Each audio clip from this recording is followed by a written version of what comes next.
Film ini mengisahkan tentang para pendekar yang memperebutkan sebuah senjata dewa paling berbahaya. Banyak sekali pendekar dari berbagai belahan dunia yang ingin mendapatkan senjata tersebut. Apabila mereka bisa menguasainya, maka mereka akan menjadi maharaja penguasa alam semesta. Film ini berjudul Forbidden Zone tahun 2023.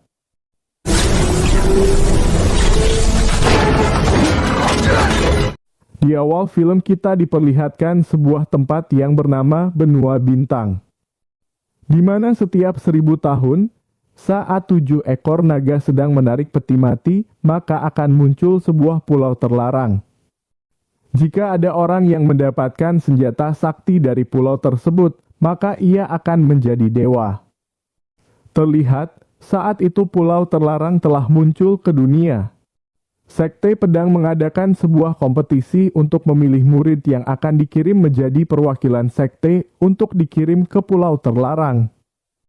Luseng dipercaya untuk menguji para murid dari Sekte Pedang. Barang siapa yang bisa mengambil sebuah lonceng di tangannya, maka dialah pemenangnya dan berhak pergi ke pulau terlarang. Lu Xiao berusaha untuk melawannya, namun sayang, kekuatannya tak seimbang dengan Luseng. Selanjutnya Sukong menyerang Luseng. Dengan kecepatannya, dia berhasil merebut lonceng tersebut. Namun tiba-tiba datang Yue Xing. Yue Xing langsung menyerang Sukong. Sukong tak sempat menghindari serangan Yue Xing. Sukong pun terluka, Yue Xing pun merebut lonceng dari tangan Sukong. Setelah itu, Luseng dan kakaknya yang bernama Lu Xiu menghadap ayahnya. Sang ayah memberikan sebuah pedang warisan leluhur kepada Lu Xiu. Hal ini membuat Luseng cemburu. Keesokan harinya, ketua sekte mengirim murid paling hebat untuk masuk ke pulau terlarang untuk mendapatkan senjata dewa. Singkatnya, portal dimensi lain sudah terbuka, murid-murid sekte langsung masuk ke portal tersebut. Di tempat lain, Sukong yang masih dalam keadaan pingsan dirawat oleh teman-temannya.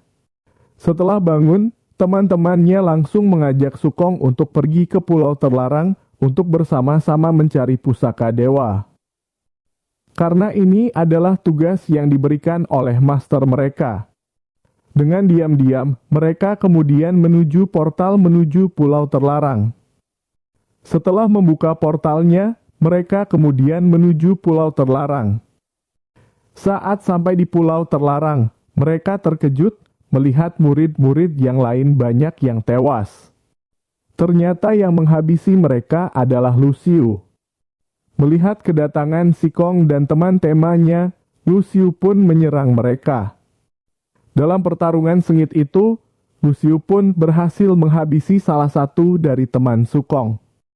Lu Xiu mengeluarkan teknik pedang yang berwujud naga untuk menyerang Sikong.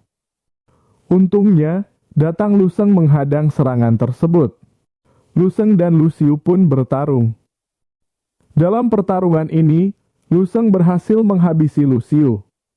Sementara itu, Sukong dan temannya langsung pergi ke sebuah tempat yang lebih aman. Sukong dan temannya masuk ke dalam gua. Saat Sukong menyentuh pedang buatan masternya, ia melihat sebuah ilusi masa depan, di mana sebuah bencana besar terjadi di Benua Bintang. Akhirnya Xiu menjelaskan bahwa masternya memerintahkan ia dan teman-temannya untuk menghancurkan senjata pusaka dengan menggunakan pedang buatan masternya. Ilusi yang dilihat Sukong merupakan penglihatan masternya yang akan terjadi di masa depan saat seseorang mendapatkan senjata pusaka, maka Benua Bintang akan mendapatkan bencana besar. Mereka kemudian masuk ke dalam lagi. Sukong dan temannya langsung dibuat kaget. Mereka melihat murid-murid yang lain berubah jadi batu. Dan saat itu, mereka melihat potongan tangan, mereka lalu mengejar tangan tersebut. Yang ternyata, potongan tangan itu milik wanita yang bernama Cai Qing, yang merupakan pemimpin dari Sekte Yuxi. Sukong dan teman-temannya melarikan diri. Sesampainya di luar, mereka bertemu Yue Xing yang sedang diserang oleh monster. Monster tersebut kebal senjata. Sukong berusaha mencari kelemahan monster tersebut. Setelah mengamati beberapa saat, dia berhasil menemukan kelemahannya. Mereka lalu menargetkan serangannya pada kelemahan dari monster tersebut. Dalam pertarungan itu, salah satu teman Sukong harus tewas. Mengetahui teman seperguruannya telah tewas, amarah Sukong langsung memuncak. Dia memusatkan kekuatannya, sehingga energi petir pun telah tercipta. Sukong langsung menebas tubuh monster tepat di kelemahannya. Monster tersebut pun tewas. Yue Xing kemudian mengajak mereka untuk keluar dari pulau terlarang. Mereka kemudian berusaha untuk membuka pintu portalnya kembali, namun gagal. Ternyata sebelum pusaka dewa ditemukan, maka mereka semua tak akan ada yang bisa keluar dari pulau terlarang. Tiba-tiba Cai Qing beserta dengan keempat pengawalnya datang dan langsung menyerang mereka. Setelah bertarung dengan sengit, Cai Qing dan anak buahnya berhasil menangkap Sukong dan teman-temannya. Sukong berusaha untuk bernegosiasi dengan Cai Qing. Dia menawarkan kerjasama untuk mencari senjata dewa. Di saat mereka sedang bernegosiasi, tiba-tiba datanglah gerombolan para monster menyerang dan jumlahnya pun sangat banyak. Sukong dan temannya langsung memutuskan untuk segera pergi dari sana. Dalam pelariannya, dua penjaga Cai Qing harus tewas karena diserang oleh monster berkulit tebal. Sukong dan temannya berhasil keluar dari gua yang sudah dipenuhi oleh para monster berkulit tebal. Namun, lagi-lagi mereka menemukan jalan buntu, yang akhirnya mereka pun secara bersamaan terjatuh ke dalam jurang. Untungnya, saat itu, Sukong dan temannya terjatuh di atas batu altar yang hampir runtuh. Apalagi saat itu, monster berkulit tebal juga ikut terjatuh. Terpaksa, salah satu teman seperguruan Sukong harus mengorbankan dirinya dengan terjun ke jurang bersamaan dengan monster berkulit tebal, agar yang lain bisa selamat. Melihat ada temannya lagi yang tewas, Sukong baru teringat perkataan masternya agar ia selalu mengingat tentang potensi kehebatan dan kemampuan yang ada dalam dirinya. Setelah mendapatkan pencerahan, Sukong dapat membangkitkan kekuatan petirnya. Dia dapat bergerak secepat kilat. Dengan kekuatannya itu, dia berhasil menolong teman-temannya. Mereka tiba di sebuah ruangan. Di dalam ruangan terdapat sosok mayat yang mengenakan sebuah topeng. Cai Qing mengira bahwa topeng tersebut merupakan senjata pusaka. Ketika Cai Qing ingin mengambil topeng tersebut, tiba-tiba dari arah belakang Cai Qing ditusuk oleh salah satu pengawalnya. Setelah mengkhianati Cai Qing, si pengawal segera mengambil topeng tersebut. Namun sesaat setelah mengambil topeng, tubuh si pengawal tiba-tiba terbakar menjadi abu. Tak lama berselang, pintu keluar dari ruangan tersebut juga tertutup, disusul dengan atap ruangan yang semakin turun. Yue Xing kemudian berusaha mencari jalan keluarnya. Ia pun menemukan sebuah mekanisme untuk membuka pintu yang terkunci. Mereka harus saling bekerja sama untuk menekan tombol tersebut, agar tombol itu tak kembali lagi ke posisi awal. Karena jika mereka tak menekan tombol itu secara bersamaan, maka tombol itu akan kembali lagi. Lalu Sukong dan teman-temannya langsung pergi dari tempat itu dengan kekuatan dan kecepatan yang dimilikinya, sehingga mereka semua bisa selamat. Terakhir Sukong menyelamatkan Yue Xing yang masih menahan mekanisme pintunya. Setelah mereka semua aman, mereka langsung melanjutkan perjalanan mereka kembali. Mereka sampai di sebuah makam. Bersamaan dengan itu, datanglah Lu Sheng yang langsung menyerang salah satu dari mereka hingga tewas.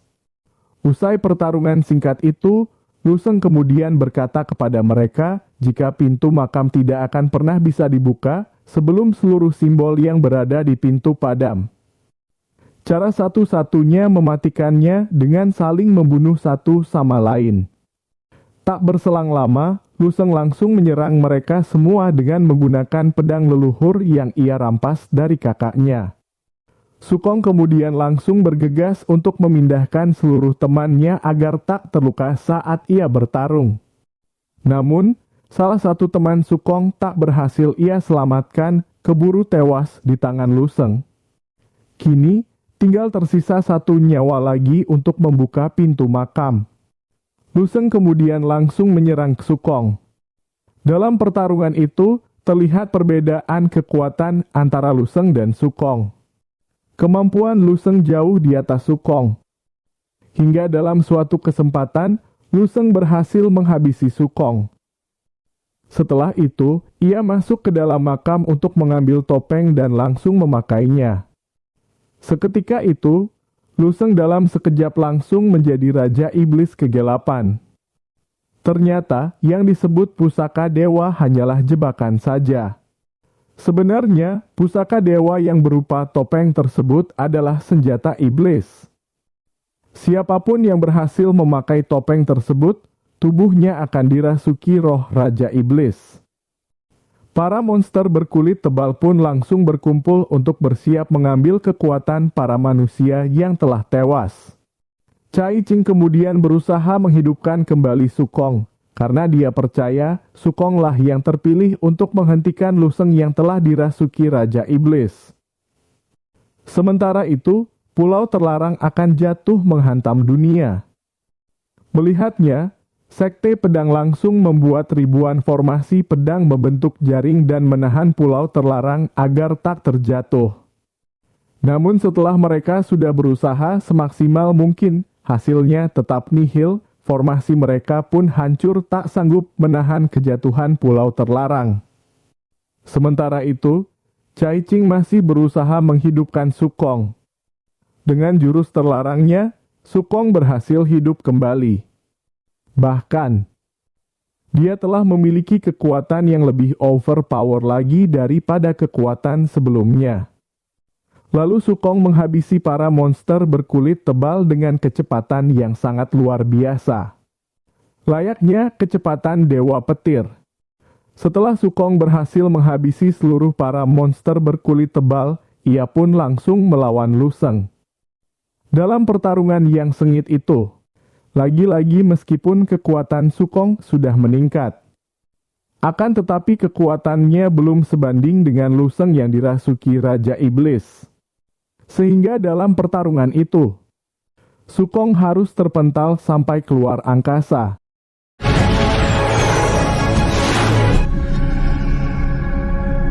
Sukong kemudian langsung membuka kekuatan ruang dan waktu untuk mengirim Raja Iblis ke masa depan. Di masa depan, Luseng bertemu Sukong yang sudah menjadi Maharaja paling hebat. Terlihat, Luseng bukanlah apa-apa di hadapan Sukong. Dengan kekuatan Sukong yang telah menjadi dewa, dengan sangat mudahnya dia menghabisi Luseng. Dan film pun selesai.